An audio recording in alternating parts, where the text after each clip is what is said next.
shir saxaafadeed ay si wada jir ugu qabteen qasriga uu ka degan yahay magaalada Baran Islaam Xuseen Xaaji Cabdisalaan Caaqil Cumar oo Saciid Caaqil Axmed Maxamed Xasan Guurti Axmed Aadan Qoryare Guurti Qamar Aadan Faarax ayaa waxay uga hadleen mowqifkooda ku aadan dhanka siyaasadda sidoo kalena waxay uga mahad celiyeen madaxweyne Muuse Biixi siideyntii uu sii daayay Dhibane Maxamed Cali Ciise Dhiif waxaan halka ku qabanaynaa shir saxaafadeed anigoo ah Islaam Xuseen Xaaji Cabdiis Dhiif waana Baran dhexdeeda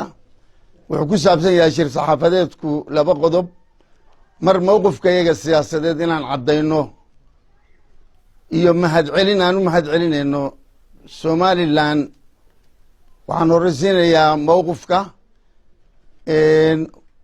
anagu halkaan ka tagnay dowladda Somaliland baan casuumay madaxweynaha Muuse Biixi Cabdi waanu isfahanay wixii aanu ku ballanay waxna waa la qabtay waxna waa qabyo wixii qabyana waa sugeynaa wixii la qabtana waa ka mahad celinaynaa sidaa darteed maaha qofku alwacad kama racad baa la yidhi waxa weeye qofka wacadka furaa sida onkodku ka sanqar badan yahay wacadka goyntiisu ballantii aan galay baan ku jirnaa dalku waa Somaliland annagana madba ayagu waa Somaliland waxaanu sugaynaa dowladda Soomaaliya mar horta marka hore inay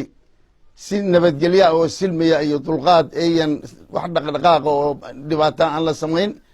dalku maadaama uu Soomaaliya dadku ogol yahay lagu qabsado dalka wax qabad iyo ummadda oo la kasbo qodobkaas mowqifku waa ka waxaan ku xijinayaa mahad celin annaga haddaan tagnay si fiican baa naloo soo dhoweeyey shacab iyo dowlad nalooma kala harin waxa ugu muhiimsanaa hawlihii aanu qabanay dee nin baa ku xidhnaa meesha 17 sano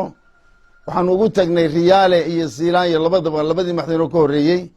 17 sanoba ergaanu ahayn process dheer buu u maray intuu naga aqbalay meel allaale meeshii wax kaga jireen ayuu sii daayey ninkaa markaa uu soo daayey waanu ka mahad celinaynaa waxaan leenahay aad baad u mahadsantihiin wixii aynu ku ballanay wixii horena waa ka mahad celinaynaa mabda ayaguna waa kaa halka warsangeli waa qabaa'il badan haddii beeli hadasho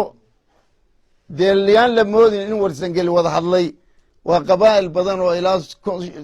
50 qabiil oo waaweyn ama 60 qabiil oo waaweyn weye waxaanu halkan uga xafladan qiimaha iyo qaayaha badan uga mahad celinaynaa madaxweyne Muuse Biixi oo aanu ugu tagnay madaxtooyada arrimaadkii aanu la soo qaadanay oo ka soo ballanana wuu fuliyey ninkii 17 sano xiraa oo lagu dhici waayey geesinimo iyo cadaalad buu ugu dhacay oo ku soo daayay aad iyo aad baan ugu mahad celinaynaa waxaan leeyahay dhul badan baanu marnay oo shacabka Somaliland aanu shirar ku yeelanay oo si fiican loo soo dhaweeyay waxaan leeyahay qof kasta oo wax tabanaya oo Somaliland waxaan ugu baaqaynaa inuu madaxweynaha cadaaladda iyo geesinimada leh uu bandhigo waxa uu tabanayo